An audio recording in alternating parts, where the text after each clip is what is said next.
Hi friends, అందరూ ఎలా ఉన్నారండి? మేమైతే బాగున్నాం. మీరు కూడా బాగున్నారని కోరుకుంటున్నాను. ముందుగా ఈ సంవత్సరం డిఎస్సి రాస్తున్న వాళ్ళందరికీ ఆల్ ద బెస్ట్ అండి. అందరూ ఎగ్జామ్ బాగా రాయాలి. మార్క్స్ కూడా బాగా రావాలండి. అలాగే ఈరోజు టాపిక్ ఏమో తెలుగు మెథడాలజీ అండి. దీనికి సంబంధించి బిట్స్ చెప్పడం జరుగుతుంది. టెట్లో అయితే 6 మార్క్స్ వస్తాయి. డిఎస్సిలో అయితే 4 మార్క్స్ వస్తాయండి. మన మెథడాలజీ నుంచి ప్రతి సబ్జెక్ట్ 4 అండ్ 6. డిఎస్సిలో అయితే 4, టెట్లో అయితే 6 మార్క్స్ రావడం జరుగుతుంది. చాలా ఇంపార్టెంట్ బిట్స్ అండి ఈరోజు చెప్పడం జరుగుతుంది. దీనికి ముందు తెలుగు మెథడాలకు సంబంధించి వీడియో 1, 2, 3, 4 వీడియోలు చేశాను. వాటన్నిటిని డిస్క్రిప్షన్లో పెట్టాను. మీకు నచ్చితే చూడొచ్చు. అలాగే దీనికి ఇంకా ముందు వీడియోలు చేయడం జరిగిందండి. Telugu content, science content, social content, తర్వాత సైకాలజీ, పర్స్పెక్టివ్ ఎడ్యుకేషన్ అన్నీ కూడా చేశానండి. మీకు నచ్చితే చూడొచ్చు. నేను డిస్క్రిప్షన్లో పెడతాను. అలాగే మా ఛానల్ సబ్స్క్రైబ్ చేసుకోండి. సబ్స్క్రైబ్ చేసుకుంటే మీకు వెంటనే నోటిఫికేషన్ రావడం జరుగుతుంది. చదవడానికి కూడా వీలుగా ఉంటుందండి. చాలా ఇంపార్టెంట్ బిట్స్. స్కిప్ చేయకండి. స్కిప్ చేస్తే అందులో మనం ఏ బిట్ అయినా మనం మిస్ కావచ్చు. టెట్లో కానీ వీడియో చూసాక అన్నీ ఒక దగ్గర రాసుకోండి నోట్బుక్లో. మీకు రివిజన్కి చాలా యూజ్ అవుతుంది. అలాగే మా ఛానల్ సబ్స్క్రైబ్ చేయండి. చూస్తున్న వాళ్ళు అసలు చాలామంది అసలు సబ్స్క్రైబ్ చేయండి. సబ్స్క్రైబ్ చేయకుండా చూసుకున్నారు.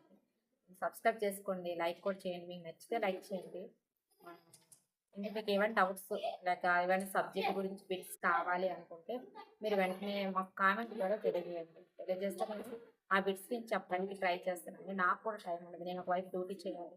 నెక్స్ట్ మీకు బిట్స్ కూడా నేను ప్రిపేర్ చేసి చెప్పాలండి. అందువల్ల నాకు టైం కూడా ఉండదు. కానీ చెప్పాలి, ఎవరో ఒకరికి అవి యూజ్ అవ్వాలి. నా ద్వారా కొంచెం ఏమైనా మంచి బిట్స్ మిగతా వారికి యూజ్ కావాలని ఉద్దేశంతో నేను చెప్పడం జరుగుతుందండి. అందరూ జాబ్ చేయాలి. మన టీచర్స్ అంటే ఎక్కువ మంది రావాలి, మంచి వాళ్ళు రావాలనే ఉద్దేశంతో నేను బిట్స్ చెప్పడం జరుగుతుంది. కొంతమందికైనా యూజ్ కావాలి నా బిట్స్. ఇంపార్టెంట్ బిట్స్ మాత్రమే చెప్పడం జరుగుతుంది. అందువల్ల దానికి కూడా మా ఛానల్ సబ్స్క్రైబ్ చేసుకున్న వాళ్ళైతే ఇంకా బాగా మంచి మార్క్స్ రావాలి. ఎందుకంటే మనందరూ ఒక ఫ్యామిలీ కాబట్టి, నన్ను ఎంత సపోర్ట్ చేస్తున్నారు కాబట్టి మీ అందరికి మంచి బిట్స్ చెప్పడానికి ట్రై చేస్తానండి. అందువల్ల నాకు అసలు టైం దొరకపోయినా మనకు బాగోలేక నేను బిట్స్ చేయడం జరిగింది. ఇప్పుడు కూడా అసలు నాకు బాగోలేదు, అయినా తప్పదు, చేయాలి. ఏదో విధంగా కొన్ని బిట్స్ నేను చెప్పే దాంట్లో ఒక 3-4 బిట్స్ అయినా రావాలని ఒక ఆశతో మీకు చెప్పడం జరుగుతుందండి. అంతేగాని అంతకన్నా ఏం కాదు. కొంచెం సపోర్ట్ చేయండి. సపోర్ట్ చేస్తే నాకు కొంచెం బాగుంటుంది. అందువల్ల ఓకే అండి, మనం బిట్స్లోకి వెళ్దాం. చాలా ఇంపార్టెంట్ బిట్స్, మీరు స్కిప్ చేయండి. ప్రశ్నోత్తర పత్రంలో అన్ని బోధనాంశాలకు సముచిత ప్రాధాన్యత ఉండటం, దాన్ని వ్యాపకత అంటామండి. Option 4 right answer. ప్రశ్నోత్తర పత్రంలో అన్ని బోధనాంశాలకు సముచిత ప్రాధాన్యత ఉండటాన్ని మనం వ్యాపకత అంటామండి. Option 4 right answer. చాలా ఇంపార్టెంట్ బిట్స్ అండి. స్కిప్ చేయకుండా చూడండి. మెథడాలజీకి సంబంధించి తెలుగు.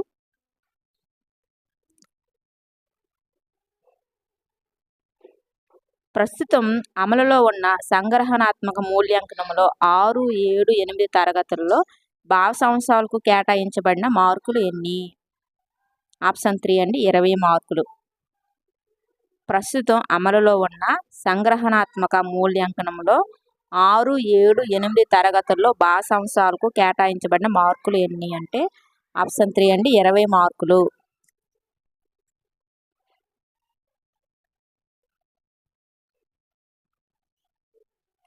బోధనలో ఒక ప్రక్రియను మాత్రమే అంచనా వేసేది ఏమిటి? బోధనలో ఒక ప్రక్రియను మాత్రమే అంచనా వేసేది ఏమిటి అంటే మదింపు అండి. Option 3 right answer. బోధనలో ఒక ప్రక్రియను మాత్రమే అంచనా వేసేది మదింపు అండి. Option 3 right answer.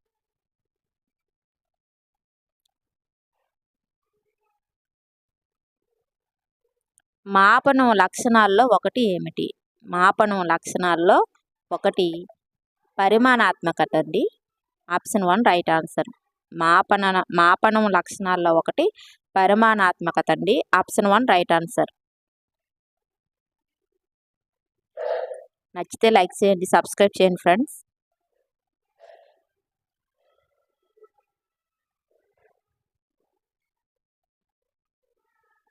నేటి విద్యార్థి భవిష్యత్తులో ఏ విషయాలను సమర్థంగా అధ్యయనం చేయగలడో నిర్ధారించు మూల్యాంకనం ఏది? నేటి విద్యార్థి భవిష్యత్తులో ఏ విషయాలను సమర్థవంతంగా అధ్యయనం చేయగలడో నిర్ధారించు మూల్యాంకనం ఏది అంటే ఆప్షన్ 1 అండి, ప్రాగుక్తిక మూల్యాంకనం. ప్రాగుక్తిక మూల్యాంకనం అండి. Option 1 right answer. ఆప్షన్ 1 అండి రైట్ ఆన్సర్. ప్రాగుక్తిక మూల్యాంకనం చాలా ఇంపార్టెంట్ బిట్స్ అండి, ఒక దగ్గర రాసుకోండి. రివిజన్కి చాలా యూజ్ అవుతూ ఉంటాయి. ఖచ్చితంగా టెట్లో అయితే 6 మార్క్స్ వస్తాయి, మెథడాలజీ నుంచి. డిఎస్సిలో అయితే 4 మార్క్స్ రావడం జరుగుతుందండి. చాలా ఇంపార్టెంట్ బిట్స్ ఇవి. దీనికి ముందు వీడియోస్ అన్ని డిస్క్రిప్షన్లో పెడతాను, మీకు నచ్చితే చూడొచ్చు. అన్ని ఇంపార్టెంట్ బిట్స్ మాత్రం చెప్పడం జరుగుతుందండి.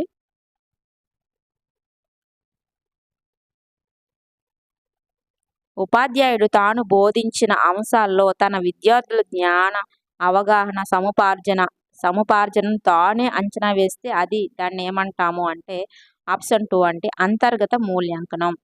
ఉపాధ్యాయుడు తాను బోధించిన అంశాలలో తన విద్యార్థుల జ్ఞాన అవగాహన సముపార్జనను తానే అంచనా వేస్తే అది అంతర్గత మూల్యాంకనం అవుతుందండి.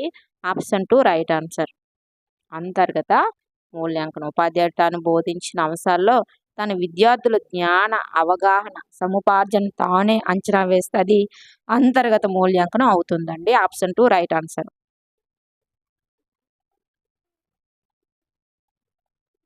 విద్యార్థి ఒక తరగతి పూర్తి చేసిన తర్వాత చేసే మూల్యాంకనం ఏంటి? విద్యార్థి ఒక తరగతి పూర్తి చేసిన తర్వాత చేసే మూల్యాంకనాన్ని ఏమంటామంటే ఆప్షన్ 2 అండి సమగ్ర మూల్యాంకనం. విద్యార్థి ఒక తరగతి పూర్తి చేసిన తర్వాత చేసే మూల్యాంకనాన్ని ఏమంటామంటే సమగ్ర మూల్యాంకనం అంటామండి. Option 2 right answer. ఒక తరగతి పూర్తయిన వెంటనే మనం మూల్యాంకనం చేస్తాం కదండి, దాన్ని మనం సమగ్ర మూల్యాంకనం అని అంటాము. Option 2 right answer.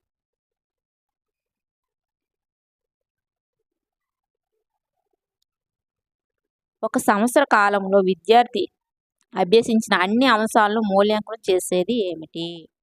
ఒక సంవత్సరం కాలంలో విద్యార్థి అభ్యసించిన అన్ని అంశాలను మూల్యాంకనం చేసేది ఏమిటి? ఒక సంవత్సర కాలంలో విద్యార్థి అభ్యసించిన అన్ని అంశాలను మూల్యాంకనం చేసేది ఏంటంటే ఆప్షన్ 2 అండి సమగ్ర మూల్యాంకనం. తరగతి పూర్తయిన తర్వాత చేసిన మూల్యాంకనాన్ని అయినా, అలాగే మొత్తం సంవత్సరం కాలంలో విద్యార్థి నేర్చుకునే విషయాలన్నింటినీ మనం మూల్యాంకనం చేసేదాన్ని మనం సమగ్ర మూల్యాంకనం అని కూడా అంటాము. దాన్నే మనం ఏంటంటే అతను క్లాస్ అయిపోయాక మనం చేసే మూల్యాంకనం సమగ్ర మూల్యాంకనం అండి. ఉపాధ్యాయుడు బోధనకు ముందు నిర్దేశించుకున్న లక్ష్యాలు ఏ మేరకు నెరవేరాయో సరిచూసుకున్నట్టుకు ఉపయోగపడే ఒక శాస్త్రీయ విధానం ఏమిటి? శాస్త్రీయ విధానం ఏమిటంటే మూల్యాంకనం అండి. ఉపాధ్యాయుడు బోధనకు ముందు నిర్దేశించుకున్న లక్ష్యాలు ఏ మేరకు నెరవేరాయో సరిచూసుకున్నట్టుకు ఉపయోగపడే ఒక శాస్త్రీయ విధానం ఏమిటంటే మూల్యాంకనం అండి. ఉపాధ్యాయుడు ముందుగానే లక్ష్యాలు నిర్ణయించుకుంటాడండి. అవి పాఠం లెసన్ అయ్యాక అవి నెరవేరాయో లేదో తెలుసుకోవడానికి అతను ఉపయోగించుకునే ఒక శాస్త్రీయ విధానం ఏంటి అంటే మూల్యాంకనం అండి. Option 3 right answer. విద్యార్థులు చేసిన కృత్యాలను సేకరించి వాటి ప్రదర్శన పనితీరు వివరాలను సంకలనం చేసి భద్రపరిస్తే అది ఏంటవుతుందంటే ఆఫ్టర్ 1 అండి పోర్ట్ఫోలియో దస్త్రం అండి. పోర్ట్ఫోలియో దస్త్రం. విద్యార్థులు చేసిన కృత్యాలను సేకరించి వాటి ప్రదర్శన పనితీరు వివరాలను సంకలనం చేసి భద్రపరిస్తే అది పోర్ట్ఫోలియో దస్త్రం అవుతుందండి. పోర్ట్ఫోలియో దస్త్రం అండి. Option 1 right answer. చాలా ఇంపార్టెంట్ బిట్స్ అండి, స్కిప్ చేయకుండా చూడండి. వీడియోగా నచ్చితే లైక్ చేయండి, షేర్ చేయండి, సబ్స్క్రైబ్ చేయండి ఫ్రెండ్స్. ఒక్కరికైనా షేర్ చేయండి, మీ ఫ్రెండ్స్కి యూజ్ అవుతుందేమో. ఒక పాఠం పూర్తి కాగానే నిర్ణయించుకున్న లక్ష్యాలు నెరవేరినది లేనిది తెలుసుకునే మూల్యాంకనం ఏంటి? ఆప్షన్ 4 అండి నిర్మాణాత్మక మూల్యాంకనం. ఒక పాఠం పూర్తి కాగానే నిర్ణయించుకున్న లక్ష్యాలు నెరవేరినది లేనిది తెలుసుకునే మూల్యాంకనం ఏంటంటే నిర్మాణాత్మక మూల్యాంకనం. ఆప్షన్ 4 రైట్ ఆన్సర్ అండి. మనం ఒక లెసన్ పూర్తి కాగానే నిర్ణయించుకున్న లక్ష్యాలు నెరవేరినాయో లేదో తెలుసుకునే మూల్యాంకనం ఏంటంటే నిర్మాణాత్మక మూల్యాంకనం. ఆప్షన్ 4 రైట్ ఆన్సర్ అండి.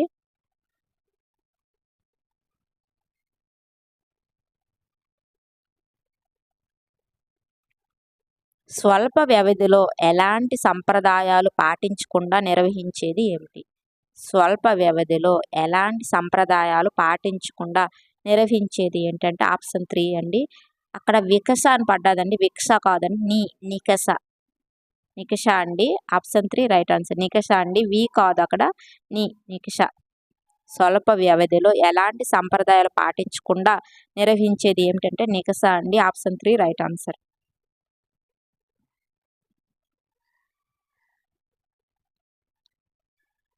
భాష అభ్యసన ప్రక్రియలో భాగంగా నిర్వహించే మూల్యాంకనం ఏది? భాష అభ్యసన ప్రక్రియలో భాగంగా నిర్వహించే మూల్యాంకనం ఏదంటే ఆప్షన్ 3 అండి, రూపణ మూల్యాంకనం. భాష అభ్యసన ప్రక్రియలో భాగంగా నిర్వహించే మూల్యాంకనం ఏదంటే రూపణ మూల్యాంకనం. ఆప్షన్ 3 రైట్ ఆన్సర్ అండి, రూపణ మూల్యాంకనం.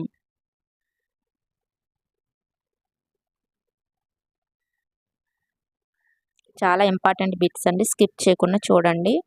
ఏది ఇంపార్టెంట్ అది మాత్రం చెప్పడం జరుగుతుంది, మిగతా ఆప్షన్స్ నేను చదవట్లేదు. మీకు నచ్చితే లైక్ చేయండి.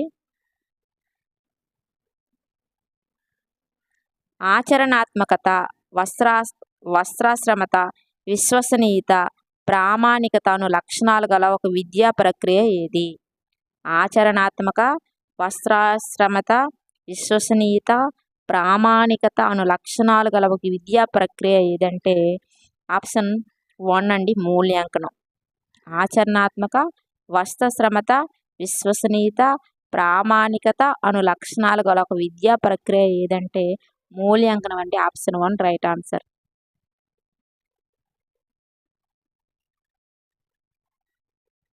అభ్యాసన సామర్థ్యాల ఆధారంగా జరిపే మూల్యాంకనం ఏది? అభ్యాసన సామర్థ్యాల ఆధారంగా జరిపే మూల్యాంకనం ఏదంటే ఆప్షన్ 1 అండి, సామర్థ్యాధారిత మూల్యాంకనం. సామర్థ్యాధారిత మూల్యాంకనం అండి. అభ్యసన సామర్థ్యాల ఆధారంగా జరిపే మూల్యాంకనాన్ని ఏమంటామంటే సామర్థ్యాధారిత మూల్యాంకనం. ఇక్కడ నేను 4 ఆప్షన్స్ చదవచ్చండి, కానీ ఇక్కడ మనకి 4 ఆప్షన్స్ చదివితే వీడియో అనేది ఒక 1 అవర్ కూడా 1 అవర్ అవుతుందండి. అక్కడ మనకు టైం వేస్టే కదండి అవుతుంది. అందువల్ల ఏది కరెక్ట్ అది మాత్రమే చదువుతున్నాను. ఇక్కడ మనకి టైం కూడా సేవ్ అవుతుంది. పిల్లల భాగస్వామ్యం, ప్రతిస్పందనలు, రాత అంశాలు, లఘు పరీక్షలతో కూడిన మూల్యాంకనం ఏది? ఆప్షన్ 4 అండి, నిర్మాణాత్మక మూల్యాంకనం. పిల్లల భాగస్వామ్యం, ప్రతిస్పందనలు, రాత అంశాలు, లఘు పరీక్షతో కూడిన మూల్యాంకనం ఏదంటే నిర్మాణాత్మక మూల్యాంకనం అండి. Option 4 right answer. చూడండి, ఎక్కువ మూల్యాంకాల గురించి అడగడం జరుగుతుంది మెథడాలజీలో. ఆప్షన్ 4 రైట్ ఆన్సర్ అండి, నిర్మాణాత్మక మూల్యాంకనం. సాధారణ పరీక్షలలోని లోపాలను సవరించి విద్యార్థి మూర్తిమత్వాన్ని సరిగ్గా అంచనా వేసి శాస్త్రీయంగా ఫలితాలను విశ్లేషించడానికి తోడ్పడే ప్రక్రియ ఏదంటే ఆప్షన్ 4 అండి, నిరంతర సమగ్ర మూల్యాంకనం. సాధారణ పరీక్షలోని లోపాలను సవరించి విద్యార్థి మూర్తిమత్వాన్ని సరిగ్గా అంచనా వేసి శాస్త్రీయంగా ఫలితాలను విశ్లేషించడానికి తోడ్పడే ప్రక్రియ ఏదంటే ఆప్షన్ 4 అండి, నిరంతర సమగ్ర మూల్యాంకనం. నిరంతర సమగ్ర మూల్యాంకనం అండి. Option 4 right answer.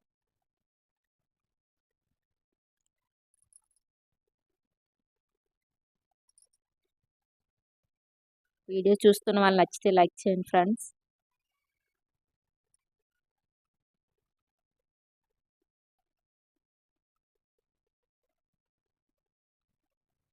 ఒక పాఠం బోధన చివర విద్యార్థుల అభ్యాసం స్థాయిని తెలుసుకోవడానికి ఉపకరించేది.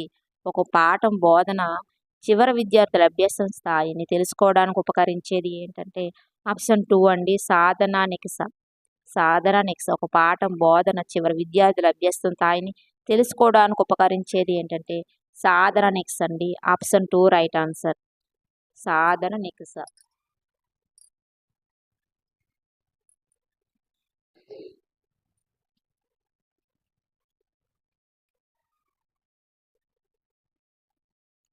పూర్వోత్తర నికషలు భాగమైన మూల్యాంకనం ఏది? పూర్వోత్తర నికషలు భాగమైన మూల్యాంకనం ఏది అంటే ఆప్షన్ 1 అండి, సామర్థ్యాధారిత మూల్యాంకనం.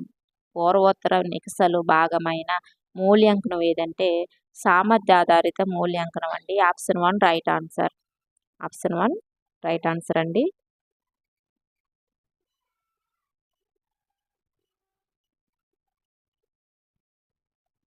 మంచి ప్రశ్న పత్రానికి ఉండాల్సిన లక్షణాలు ఏవి? మంచి ప్రశ్న పత్రానికి ఉండవలసిన లక్షణాలు ఏవి అంటే ఆప్షన్ 3 అండి, విశ్వసనీయత, క్లిష్టత. విశ్వసనీయత, క్లిష్టత. మంచి ప్రశ్న పత్రానికి ఉండాల్సిన లక్షణాలు ఏమి అంటే విశ్వసనీయత, క్లిష్టత అండి. ఆప్షన్ 3 రైట్ ఆన్సర్ అండి. మంచి ప్రశ్న పత్రానికి ఉండాల్సిన లక్షణాలు విశ్వసనీయత ఉండాలి, క్లిష్టత కూడా ఉండాలండి. బోధన అభ్యసన ప్రక్రియల ద్వారా లభించే ఫలితాలను అంచనా వేసేది ఏమిటి? బోధన అభ్యసన ప్రక్రియల ద్వారా లభించే ఫలితాలను అంచనా వేసేది ఏమిటి అంటే మూల్యాంకనం అండి. Option 2 right answer. బోధన అభ్యసన ప్రక్రియల ద్వారా లభించే ఫలితాలను అంచనా వేసేది ఏంటి అంటే మూల్యాంకనం అండి. Option 2 right answer.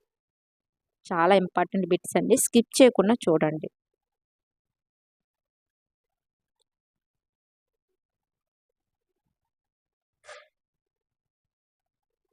నీతి విద్య, ఆరోగ్య విద్య, విలు విద్య అనేది ఏమిటి? నీతి విద్య, ఆరోగ్య విద్య, విలు విద్య అనేది ఏమిటి అంటే ఆప్షన్ 2 అండి. అవి సహపాఠ్య అంశాలు. మనకి మామూలుగా సబ్జెక్ట్సే కాకుండా మిగతావి కూడా ఉంటాయండి. ఇవి నీతి విద్య, ఆరోగ్య విద్య, విలు విద్య అనేవి ఎక్స్ట్రా ఉంటాయన్నమాట. ఇవి వీటిని మనం సహపాఠ్య అంశాల కింద మనం తీసుకుంటామండి. ఇవి అదర్ యాక్టివిటీస్ అండి. ఇవి మిగతా మామూలు రెగ్యులర్గా ఉన్న సబ్జెక్ట్స్ కాకుండా ఇవి ఎక్స్ట్రా ఉంటాయి పిల్లలకి. వీటిని మనం సహపాఠ్య అంశాలను కూడా మనం పిలవడం జరుగుతుంది. ఇంకా ఉంటాయి నీతి విద్య, ఆరోగ్య విద్య, ఇంకా ఆర్ట్ ఎడ్యుకేషన్ అలాంటివన్నీ ఉంటాయండి. ఇవి సహపాఠ్య అంశాలను కూడా మనం అంటామండి. విద్యార్థి మూర్తిమత్వాన్ని అంచనా వేసేది ఏమిటి? విద్యార్థి మూర్తిమత్వాన్ని అంచనా వేసేది అంటే మూల్యాంకనం అండి. Option 2 right answer. విద్యార్థి మూర్తిమత్వాన్ని అంచనా వేసేది ఏమిటి అంటే మూల్యాంకనం అండి. విద్యార్థి యొక్క మూర్తిమత్వాన్ని అంచనా వేసేది మూల్యాంకనం అండి. ఆప్షన్ 2 రైట్ ఆన్సర్ అండి.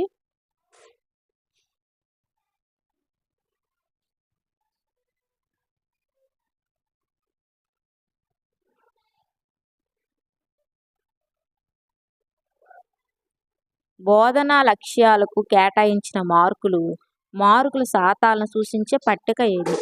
బోధనా లక్ష్యాలకు కేటాయించిన మార్కుల శాతాలు సూచించే పట్టిక ఏది అంటే ఆప్షన్ 2 అండి. లక్ష్య భారత్వ పట్టిక అండి. బోధనా లక్ష్యాలకు కేటాయించిన మార్కుల శాతాలను సూచించే పట్టిక లక్ష్య భారత పట్టిక. ఆప్షన్ 2 రైట్ ఆన్సర్ అండి.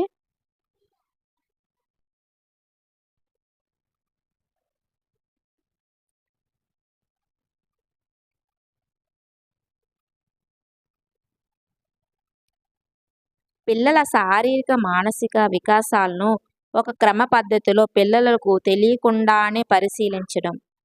పిల్లల శారీరక మానసిక వికాసాలను ఒక క్రమ పద్ధతిలో పిల్లలకు తెలియకుండా పరిశీలించడాన్ని మనం నిరంతర సమగ్ర మూల్యాంకనం అంటామండి. Option 4 right answer. నిరంతర సమగ్ర మూల్యాంకనం పిల్లల శారీరక మానసిక వికాసాలను ఒక క్రమ పద్ధతిలో పిల్లలకు తెలియకుండానే పరిశీలించడాన్ని ఏమంటామంటే ఆప్షన్ 4 అంటే నిరంతర సమగ్ర మూల్యాంకనం. నిర్దిష్ట కాల పరిమితికి నిర్ధారించిన అంశాల ఆధారంగా ఆశించిన భాషా సామర్థ్యాలు పిల్లలు ఎంత మేరకు సాధించారో తెలుసుకోవడానికి ఉపకరించేది ఏమిటి అంటే ఆప్షన్ 1 అండి. సంగ్రహణాత్మక మూల్యాంకనం. నిర్దిష్ట కాల పరిమితికి నిర్ధారించిన అంశాల ఆధారంగా ఆశించిన భాషా సామర్థ్యాలు పిల్లలు ఎంత మేరకు సాధించారో తెలుసుకోవడానికి ఉపకరించేది ఏంటి అంటే సంగ్రహణాత్మక మూల్యాంకనం అండి. Option 1 right answer. సంగ్రహణాత్మక మూల్యాంకనం నిర్దిష్ట కాల పరిమితికి నిర్ధారించిన అంశాల ఆధారంగా ఆశించిన భాషా సామర్థ్యాలు పిల్లలు ఎంత మేరకు సాధించారో తెలుసుకోవడానికి ఉపకరించేది సంగ్రహణాత్మక మూల్యాంకనం అండి. Option 1 right answer.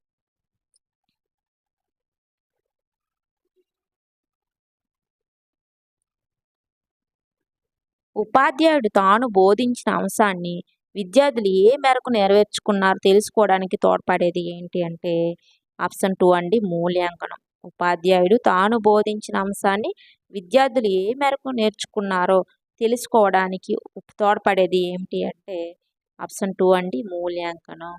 ఉపాధ్యాయుడు తాను చెప్పిన విషయాన్ని విద్యార్థికి ఏ విధంగా ఎంతవరకు నేర్చుకున్నారో తెలుసుకోవడానికి ఉపాధ్యాయుడికి ఉపయోగపడేది ఏంటి అంటే మూల్యాంకనం అండి. Option 2 right answer.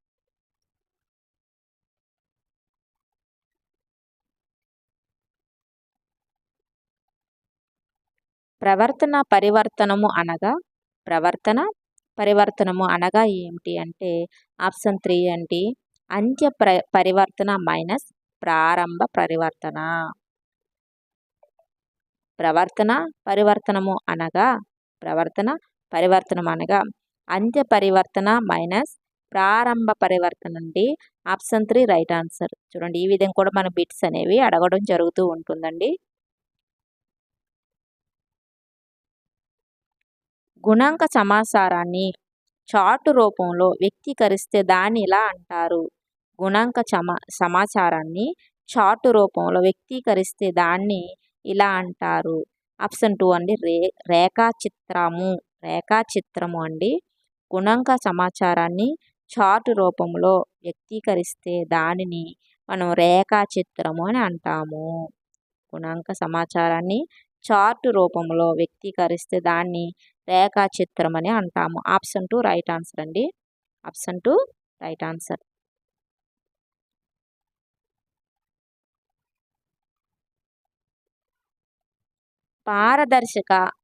పారదర్శకం కాని చిత్రాలను తెరపై ప్రతిక్షేపించడానికి దీన్ని ఉపయోగిస్తారు. పారదర్శకం కాని చిత్రాలను తెరపై ప్రతిక్షేపించడానికి దీన్ని ఉపయోగిస్తారు అంటే ఆప్షన్ 1 అండి. డయాస్కోపు. పారదర్శకం కాని చిత్రాలు తెరపై ప్రతిక్షేపించడానికి డయాస్కోప్ను ఉపయోగిస్తూ ఉంటారండి. Option 1 right answer.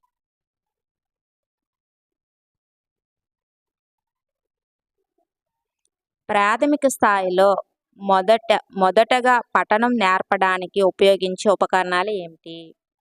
ప్రాథమిక స్థాయిలో మొదటగా పఠనం నేర్పడానికి ఉపయోగించే ఉపకరణాలు ఏమిటి అంటే ఆప్షన్ 3 అండి. మెరుపు అట్టల ద్వారా ప్రాథమిక స్థాయిలో మొదటగా పఠనం నేర్పించడానికి ఉపయోగిస్తారండి మెరుపు అట్టల్ని. Option 3 right answer.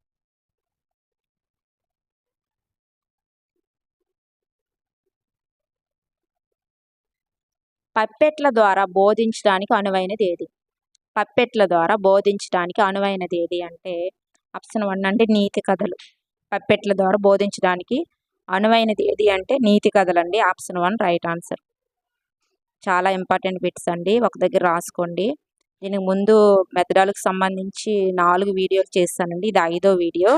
చాలా ఇంపార్టెంట్ బిట్స్ తెలుగు మెథడాలకు సంబంధించి, మిగతా కంటెంట్కి సంబంధించి మిగతా మెథడాలజీస్ కూడా చేస్తానండి. మిగతా సబ్జెక్టులకు సంబంధించి మెథడాలజీ అన్నీ చేస్తాను. మీకు నచ్చితే మా ఛానల్ సబ్స్క్రైబ్ చేయండి, లైక్ చేయండి, షేర్ చేయండి ఫ్రెండ్స్. ఇంతవరకు మా ఛానల్ సబ్స్క్రైబ్ చేసుకున్న వాళ్ళందరికీ చాలా థ్యాంక్ యూ సో మచ్.